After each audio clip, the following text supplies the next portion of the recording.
لا إله إلا الله لا إله إلا الله لا إله إلا الله. Di dalam ilmu fikih yang berkaitan dengan munakahah itu ada fasakh nikah, ada fasakh nikah, fa, sin, kha, fasakh nikah, ada fasad nikah. Apa bedanya? Fasakh itu kalau diartikan ya pernikahan yang sudah berjalan secara baik itu bisa dibatalkan, dalam arti dibubarkan baik oleh pihak suami atau pihak istri. Kalau yang kedua fasad nikah, karena pernikahan ini tidak sah. Karena pernikahan ini tidak sah, maka harus dibatalkan. Di antara contoh fasakh nikah, nanti kita bisa cek lah, saya ambilkan satu kitab yang sudah diterjemahkan ke dalam bahasa Indonesia, ada Minhajul Muslim. Bisa dicek dalam masalah pernikahan. Seorang suami atau seorang istri bisa, kalau suami, membatalkan pernikahannya ketika dia melihat pada diri istri itu suatu cacat pada tubuh. Wah, mangsaku kudungan ini, maaf ya, rada guyon sithik tetapi memang masro. Kudungan rapet, jebol buta. Ya, saya yakin seandainya ada, bukan hanya 1001 lah, 10.001 ya. Wali bojoku buta. Iya, wong lanang ya patak ya. Dia punya hak untuk mencerai karena sesuatu yang di luar dugaan dan tidak diberitahukan sebelum pernikahan terjadi. Dia mempunyai penyakit yang kalau di sini diterangkan bisa mengganggu kenikmatan jima, bisa mengganggu kenikmatan jima sehingga dia terusik. Salah satu di antara tujuan pernikahan itu memang menyalurkan nafsu yang dikaruniakan Allah dengan nilai positif kepada setiap laki-laki dan juga kepada setiap perempuan. Itulah sebabnya maka semua nabi itu nikah, karena itu kemuliaan. Semua nabi itu nikah. Ya, ada pengecualian nabi Isa umpamanya, tapi intinya di sana terganggu ya. Bahkan sampai diterangkan ya ada penyakit yang mengganggu pada kelamin vitalnya sehingga dia tidak bisa merasakan nikmatnya jima dengan istri. Suami punya hak untuk menala, memfasak tadi. Tapi seandainya tidak,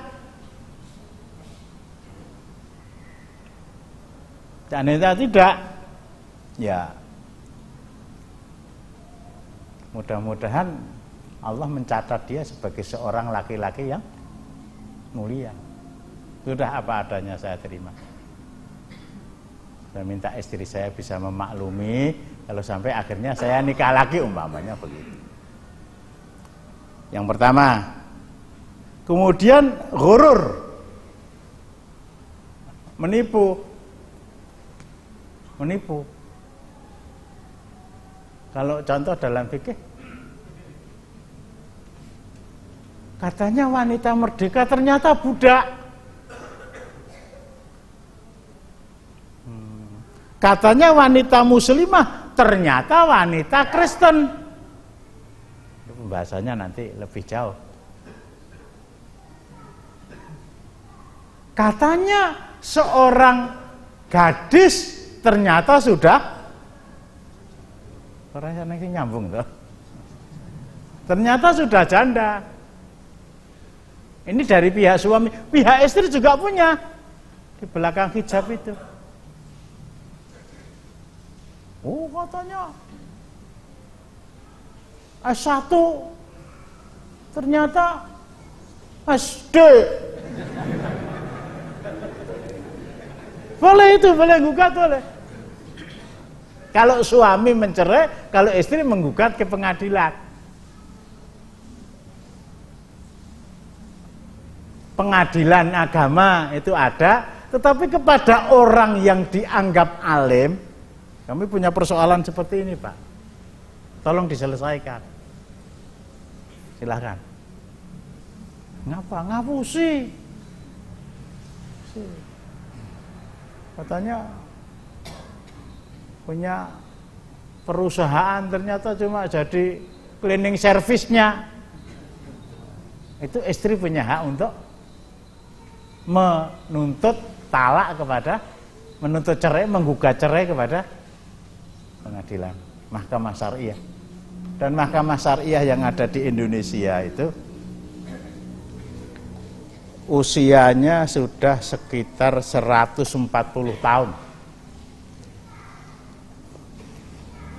Sudah ada sekitar 140 tahun. Artinya sudah ada sejak zaman Hindia Belanda. Loh, apike wong Londo ning ngono kuwi. Tahu bahwa yang saya jajah ini mayoritas penduduknya beragama Islam. Dia mendirikan pengadilan agama, nggak main-main tuh di setiap kabupaten kota Madya. Untuk menyelesaikan urusan rumah tangga mereka ketika terjadi gonjang-ganjing, kemana larinya? Ke sini. Itu pengadilan agama. Pemerintah Hindia Belanda mempunyai kepedulian. Masalah NTCR, nikah, talak, cerai, rujuk disediakan pengadilan agama. Yang sekarang statusnya itu disejajarkan dengan pengadilan negeri. Hakim-hakimnya mendapatkan gaji, mendapatkan tunjangan fungsional sebagai hakim, sama dengan hakim-hakim negeri, hakim-hakim, maksudnya hakim kota Madya atau kabupaten, dan hakim-hakim tinggi di provinsi. Seorang laki-laki merasa tertipu boleh mencerai istrinya, seorang wanita merasa tertipu juga bisa menggugat. Yang kedua. Yang ketiga, al-iqsar fis shadaq. Sepakat antara pihak suami, calon istri, nikah, mas kawinnya berapa? Kita ambil ya 10 juta. Bagus, dibayar kontan. Nah, sudah akad nikah dilaksanakan. Kalau kondisi Indonesia Pak Naif sudah siap, lah si calon temanten laki-laki tadi, anu Pak nyun ngapunten, apa? Niki gurung betodit 9 juta. Lah sing 1 juta, anu kalau ini tinggi arisan ibu tadi tesih pirang. Ya, kalau bapak tadi menjawab, ya wis ora apa-apa. Selesai. Ya wis ora apa-apa. Selesai. Tapi kalau bapak jawab, oh nggak bisa. Sudah hitam di atas putih kita tulis. Meskipun itu belum terjadi pernikahan bisa dibatalkan.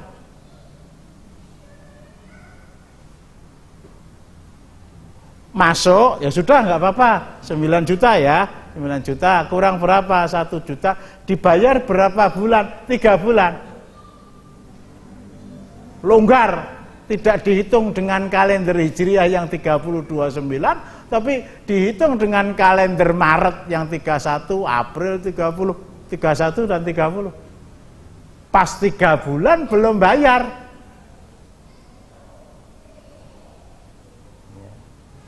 orang tua atau anak, dalam hal ini istri, menanyakan yang 1 juta.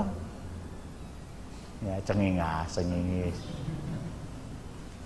Enggak, ini dibutuhkan tenan, bapak mantu ndemen kayak rugi.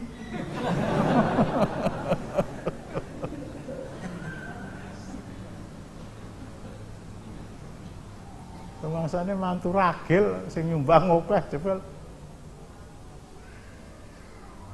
blong. Nah, akhirnya terjadi sedikit gesekan dan akhirnya melibatkan orang tua. Orang tua boleh mengancam itu. Saya kasih waktu 2 kali 24 jam.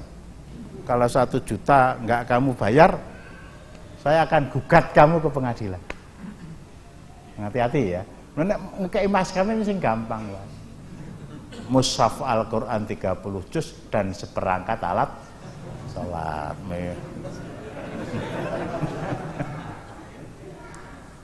Ini fasah. Yang terakhir al-i'sar fin nafaqah. Saya gambarkan dengan bahasa yang paling pahit ya. Itu berumah tangga, si suami mempunyai pekerjaan tetap, bekerja mungkin di BUMN atau di perusahaan swasta, gaji setiap bulan bisa ditabung sampai akhirnya lahir anak yang pertama, lahir anak kedua, beli rumah, beli kendaraan. Pernikahan sudah berjalan 20 tahun. Tiba-tiba si suami di PHK. Tiba-tiba suami terkena penyakit yang menyebabkan dia harus bed rest.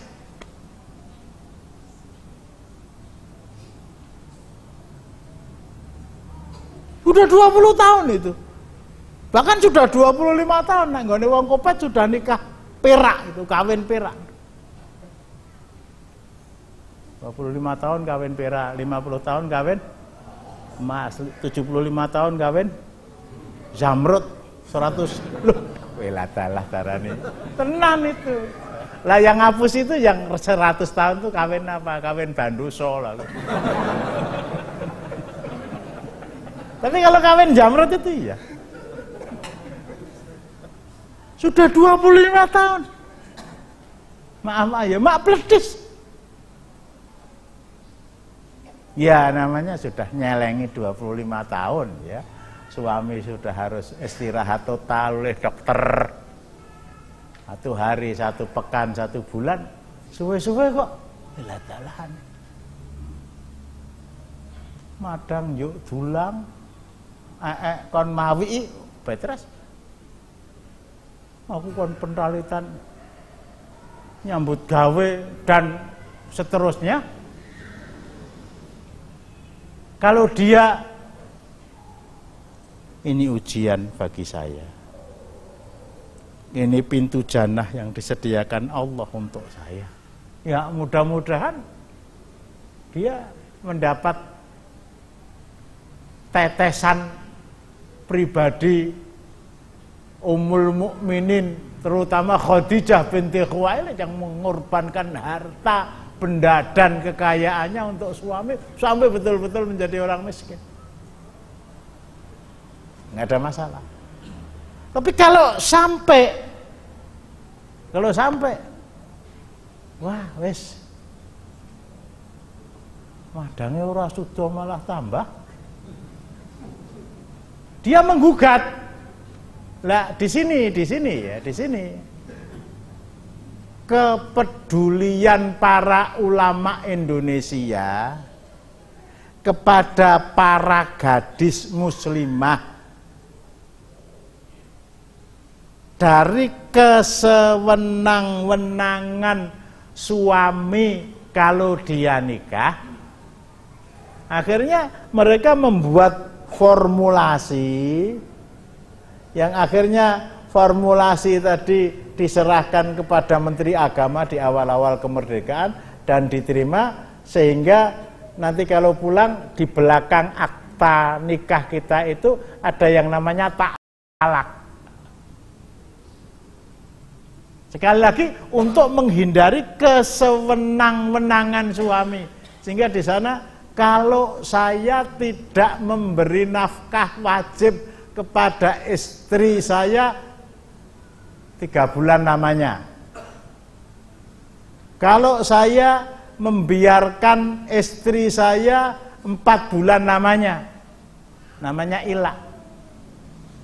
Suami boleh bersumpah, wallahi nggak akan saya kumpuli kamu. Bojone papat ra masalah ya. Nah, siji. Wallahi saya nggak akan kumpuli kamu. Silakan 1 hari, 2 hari, 1 pekan, 2 pekan, 1 bulan, 2 bulan, 3 bulan, 4 bulan. Suami harus mengambil sikap dikumpuli atau dicerai. Itu 4 bulan itu bahasanya dari ayat. Yang ketiga, kalau saya meninggalkan istri saya 2 tahun lamanya, tidak memberi nafkah 3 bulan, tidak ngurusi, kata orang bahasa pengadilan agama yang dulu saya kenal itu ngelewer.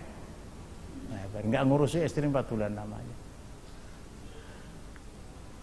Atau meninggalkan istri 2 tahun lamanya, atau menyakiti badan jasmani istri saya itu. Dan istri saya, lah di sini yang perlu digarisbawahi, dan istri saya tidak ridho. Kalau ridho nggak ada masalah. Wis nyetetono manuk saben dina, aku tak nyambut gawe nang pasar Beringharjo itu, ibu-ibu di Jogja 30 tahun yang lalu begitu. Yang lanang nganggo sarung wis nyuwelke sak penake, karo nyeteti manuk karo utut, istrinya gendong bangkelan yang pasar Beringharjo. Lah kalau memang istri rela dengan kondisi suami seperti itu ya silakan. Tapi kalau dia tidak rela, dibiarkan sampai 4 bulan namanya. Wa tadharuha kal mu'allaqah. Bahasa surat An-Nisa 129, wa tadharuha kal mu'allaqah. Dibiarkan gumantung tanpa cantelan. Jare ndek bojo atau diparani, jare ora ndek bojo duwe akta nikah. Ya kalau istri rela, ngapa kok sampai 2 tahun? Oh, dia pekerja di Saudi Arabia sana ngumpulkan uang kok banget, digomlo sak truk sekaten gitu. Ya nggak apa-apa.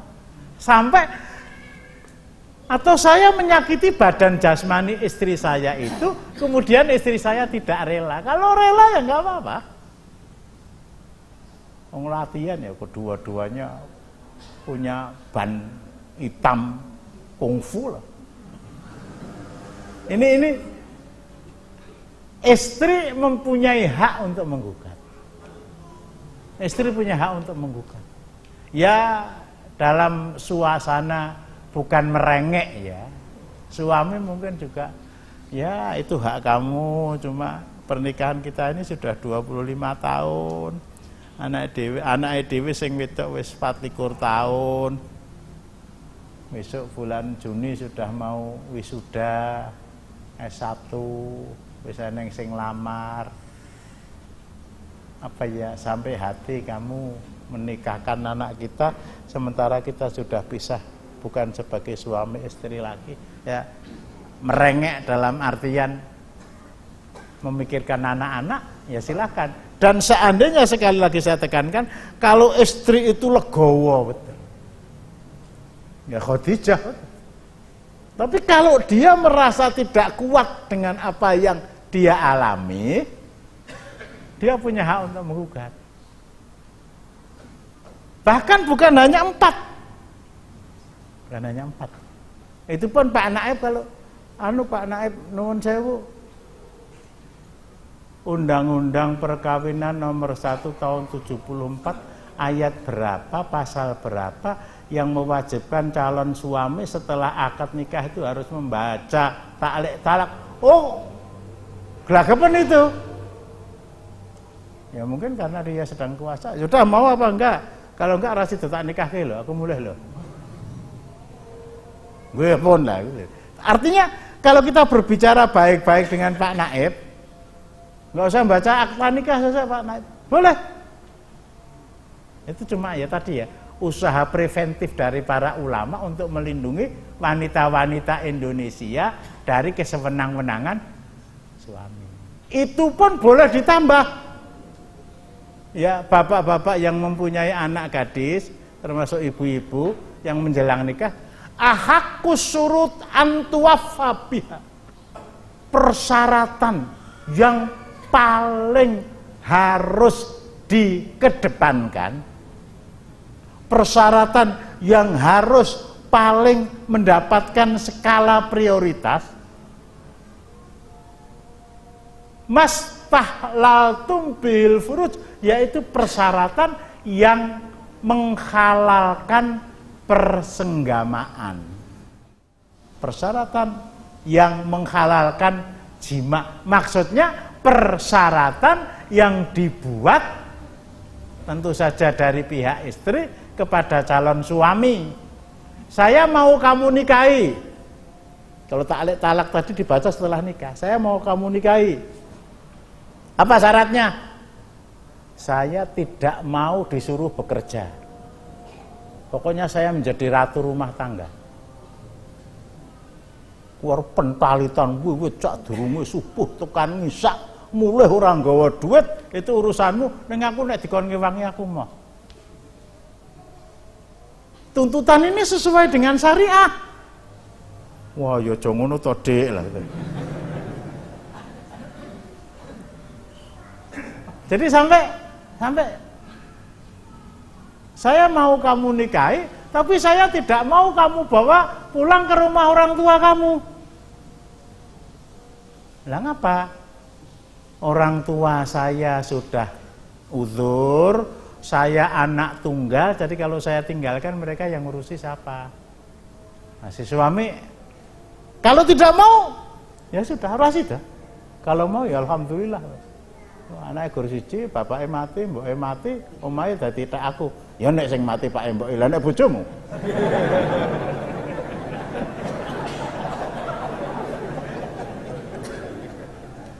Astagfirullahaladzim ya, maaf ya. Apa mungkin seorang laki-laki bernama Muhammad Sallallahu Alaihi Wasallam itu bisa membuat rekayasa yang seindah ini?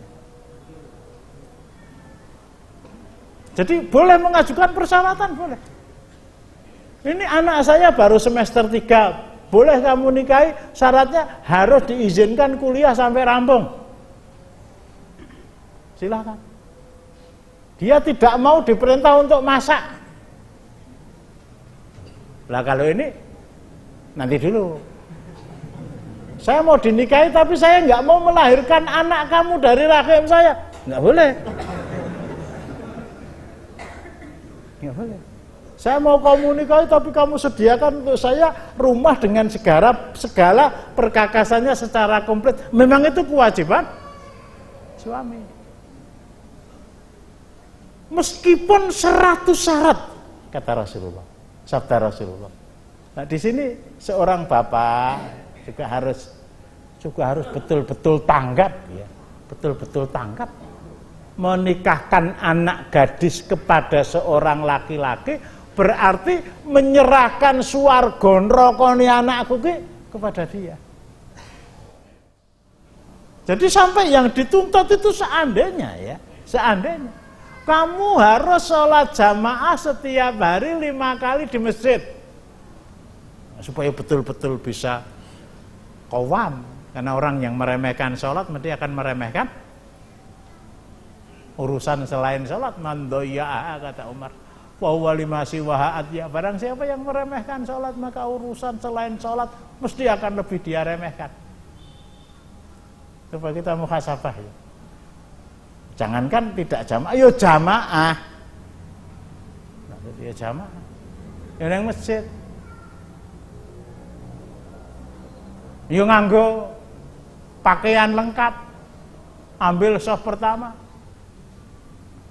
Wacane imame suwene ra karuan lah, terus malah mikir rono rene. Ngomong do melu waladolin amin. Amin. Opo enak dhewe salat dadi makmum tuh enak dhewe.